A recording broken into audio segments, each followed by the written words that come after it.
Hello, wonderful women. It's really a pleasure.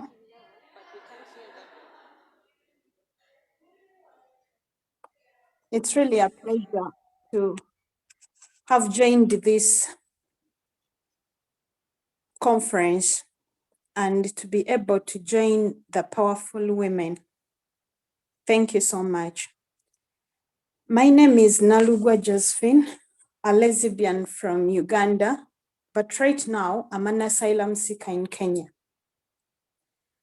I had to flee from Uganda because of persecution, and I was scared to lose my life after I was being put on hunt because of my uncle and my ex-husband. When they realized that I was gay, they had to do everything to take away my life, which included even forcefully making me to leave my children behind. I had to go on run.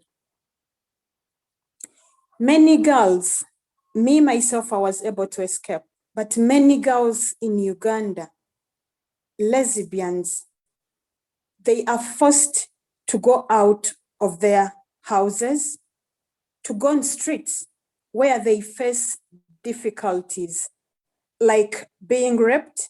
Others even end up dying in these incidents, and nothing is being done by the government to follow up on such cases. My life reaching in Kenya, I thought there is going to be a change. I expected a lot, but unfortunately, things even became worse. Incidents became very, very terrible and scary, whereby even I reached an extent of almost losing my life. I cannot guarantee even today. I can't guarantee my survival. When we report to the authorities, we don't get any help unless you're intimidated, you're insulted. We are underlooked. They say we are supposed to be women. In counseling us, they tell us, if you want me to marry you, I can do it. To me, that is an insult, because it's like women in Africa, that is a biggest problem. Women don't have that right to say what they want to do. No, it is men to decide. So to me, that is an insult. If someone comes in and says, you should get married to me, that is an insult to me. I've been through a lot. I've seen a lot. I've suffered a lot. I've been raped. I've been violated at. Now I cannot go back to Uganda because I was put on hunt. Even in Kenya, where I'm staying right now, my life is not safe. This is where I raise my voice to all of you wonderful women and powerful women. Please, we need your help. We need a voice. We are voiceless. Where we are staying, we are voiceless. They take us like they helped us to be here in Kenya, but we are not protected. We need your help as our fellow women, as our fellow sisters. We need to be rescued from this, because we are like hostages here in Kenya. You can't do anything for yourself because the community is homophobic. The authorities are also homophobic. Please, we call on for your help. Thank you very much.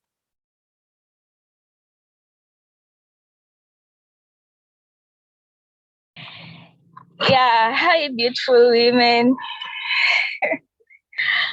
I'm so happy today to have this opportunity to be in this conference. I want to take this opportunity to thank Philia for what they've been doing for us since they got to know us.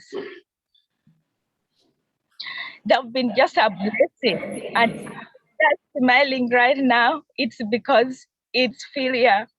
They've been there for us. They're trying to do their level best in advocacy, in financially, in everything. They're trying to have our backs. My name is Wabule Juliet, a lesbian from Uganda. And these are my sisters. We are living in the Kakuma refugee camp, where we thought we can get help from. We came to Kenya after being persecuted. Some of us got out after surviving death. Some of us, we have children, like me, myself, I have 2 children from the marriage which I was forced to go to, and they were going to kill us. My family, the family of my children, they wanted to kill us. That's why we decided to come to Kenya, hoping that maybe we can get help, which was wrong.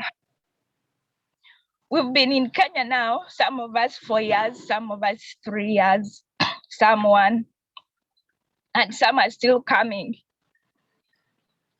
But our expectation is to come in Kenya. It's the worst decision we did, to decide to come to Kenya. Because since we came, instead we are regretting each and every day for coming here. In the refugee camp here where we are, we live in a homophobic place, whereby we are not so sure to see the next day. We've lost life here in Kakuma refugee camp where we are living right now. We have been attacked multiple times. We've been raped by our fellow refugees and the natives of this camp.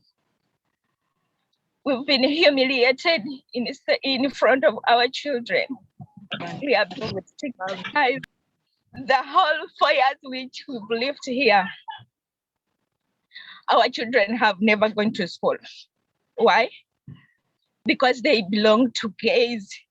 They belong to devils. They call us names. We don't have a right to do anything. Either where we are supposed to get the medication, where we are supposed to get water and food and things that we are supposed to get, even if you have money. You go to buy something and someone tells you that I can't take your money because it's evil, you are evil. So we can't have your money. That's how terrible the situation is in Kakuma. We've had our friends lose their lives, and UNHCR is not helping anything. Regina here lost her baby girl. Patricia, may her soul rest in peace, because of the homophobic, because of the police, Kenya police and UNHCR together, because they ordered them to beat us and we were dumped. That's why our baby died of 2 days, 3 days old. People have run insane. We come here when we are many, but right now, we are just a few. We are just 22. We don't know where our friends are. We have no idea where to find them. Some have run insane and being injected the medicine which makes them more insane. And UNHCR is not helping at all, and we have no idea.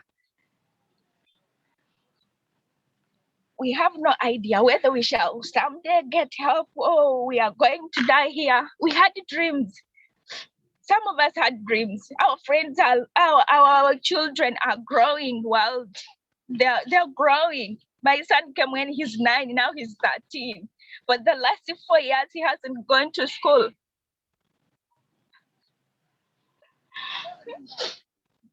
We live in fear.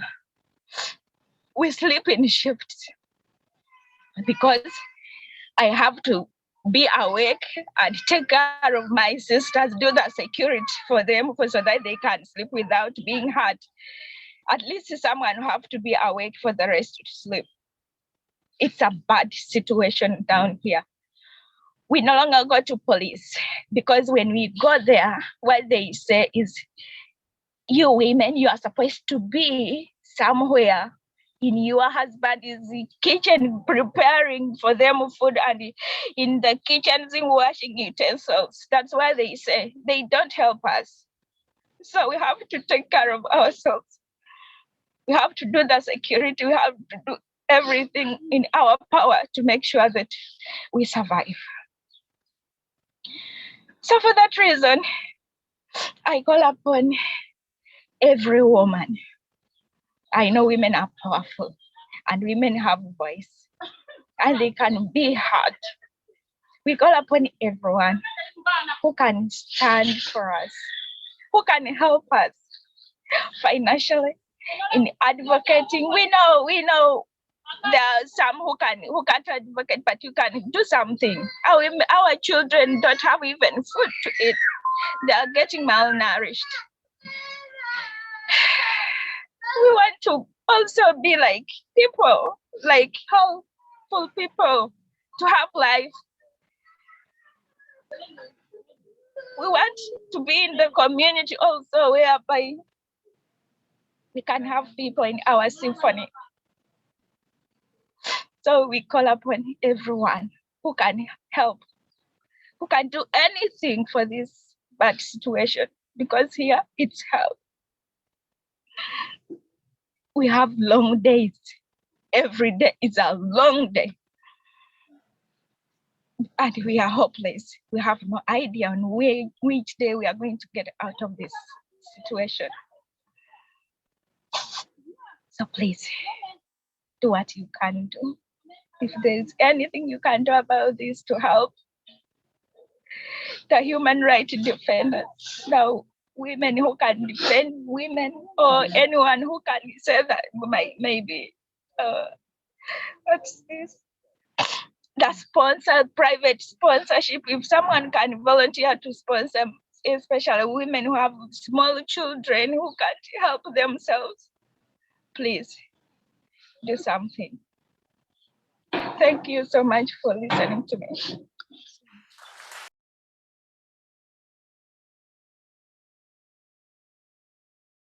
I salute every wonderful woman seated there and greeting all of you. I'm very thankful to Philia, Sally, and Helen for giving us the opportunity to sit here and to raise our voices in all that big number of lesbians and women I'm seeing out there.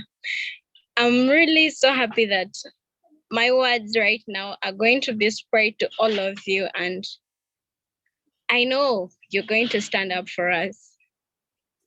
My name is Shifra, and I'm an LGBT from Block 13, and I fled from Uganda. Right now, we are not yet refugees, and we are still asylum seekers. Being asylum seekers, it has led to denial of protection because we are not yet refugees, and they can't grant us the protection we need. They work upon that process, but I don't know why they are denying it to us to make us refugees and grant us protection we need. Some of us have been here for 3 years, 2 years, and 1.5 years. And we have been living in hell. And every day that passes, one day it's like 100 years in hell. We do struggle every day to get services, services a person should get, like water in the camp, medical services, food, and everything, the basic needs. What's the reason for us struggling every day? Because of what we are. being lesbians, trans girls, and everything. It has led us to this. Dear women, if you didn't know, Africa doesn't allow LGBTIs. That's against our tradition. It's against religion. And being an LGBTI, it's a life sentence in Africa. You're going to suffer from the day you find out yourself to the day you die in Africa. Many people have been persecuted and killed. Some of us have survived and run to Kenya because Kenya is the only refugee camp that allows LGBTIs. But that's only to the world. You enter, it's when you know that we have gone through a lot of persecutions. Lesbians have been sexually assaulted, raped, and nothing has been done. Though evidence has been showed, voices have been raised, awareness. We have reported to the police. We have made peaceful protests to UNHCR, and we end up being beaten and tear gassed and brought back to the place where we have been raped, burnt, and they dump you there. They tell you stay there. We have been denied our right of movement because we have tried our level best to escape from this camp, but it has failed because the police brings you back and puts you back in the place you're suffering. We have lost lives of loved ones. A baby. A dear friend who was a human rights defender who stood up to fight for us, he died. We have suffered a long time and awareness has been, people don't know how we are suffering. The world doesn't know about it.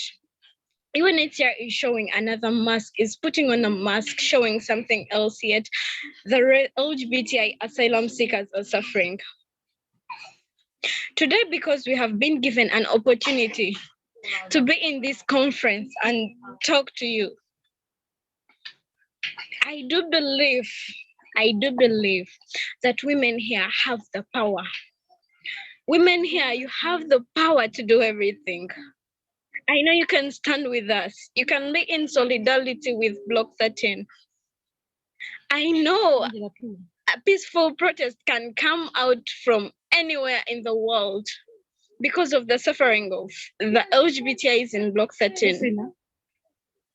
I know you can write emails to your embassies, to your parliaments and everything, to anywhere you think we can get help and get out of this hell. Because we are dying silently and no one is coming for our rescue. We have a lot of sad stories. I can speak for the whole day. I can tell you, I can talk for the whole day, the situation we are going through. But for having a short time, I'm just going to cry out to everyone who is here and listening to us to please come out. Advocacy and financially, we do need it because we have a lot of needs. We don't get medical support. We don't get some services in the camp, and we need to use some money to get them. We are attacked, but we don't get treatment from the hospital. You have to have money to go to a private hospital because they are not going to work upon you. You're a lesbian. Who is going to work upon you? They want you to die. Please, my fellow women, I am requesting you to be in solidarity with us for the sake of the young children, of the lesbians, and for the sake of the mothers and lesbians and gays. Please, we do need your help. Thank you very much.